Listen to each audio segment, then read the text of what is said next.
Tuhan sertamu dan sertamu juga. Inilah Injil Yesus Kristus menurut Santo Matius. Dimuliakanlah Tuhan.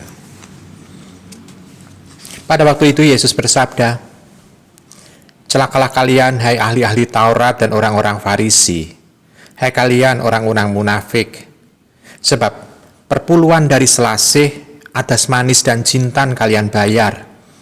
Tetapi yang terpenting dalam hukum Taurat kalian abaikan, yaitu keadilan, belas kasih, dan kesetiaan. Yang satu harus dilakukan, tetapi yang lain jangan diabaikan. Hai kalian pemimpin-pemimpin buta, nyamuk kalian tepiskan dari minumanmu, tetapi unta di dalamnya kalian telan.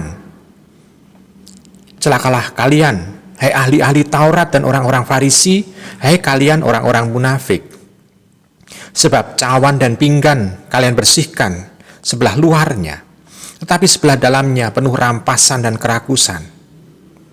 Hai orang-orang Farisi yang buta, bersihkanlah dahulu sebelah dalam cawan itu, maka sebelah luarnya juga akan bersih." Demikianlah Injil Tuhan kita. Terpujilah Kristus. Ibu, bapak, saudara-saudari yang terkasih dalam Yesus Tuhan,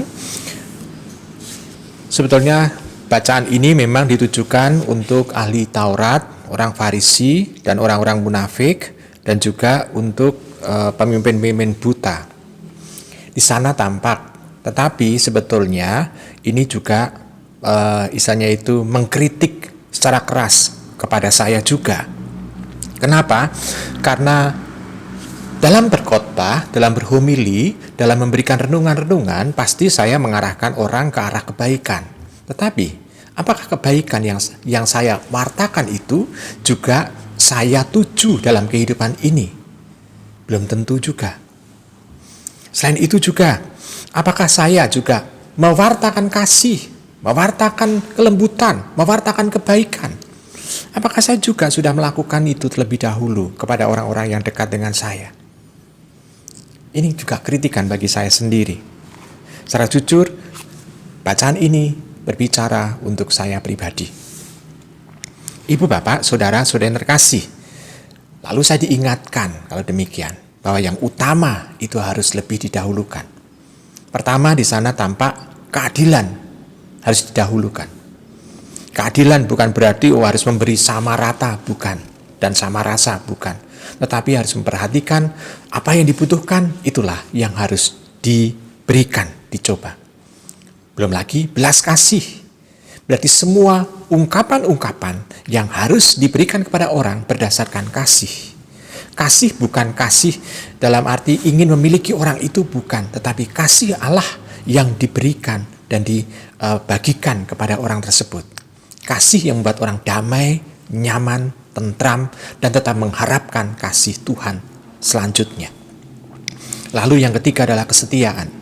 Kesetiaan bukan berarti prestasi dari diri sendiri, tetapi sebetulnya Allah yang setia, yang menunjukkan kemana arah kita harus melangkah. Ibu, bapak, saudara-saudari yang terkasih, dengan demikian, kita sebetulnya ini dalam rangka ini adalah dalam rangka membersihkan hati kita. Kita tahu dalam sehari kita ada yang mandi sehari sekali atau sehari 2 kali untuk membersihkan bagian tubuh kita, bagian luar kita. Tetapi untuk membersihkan pikiran kita, membersihkan hati kita, membersihkan nurani kita, kapan waktunya?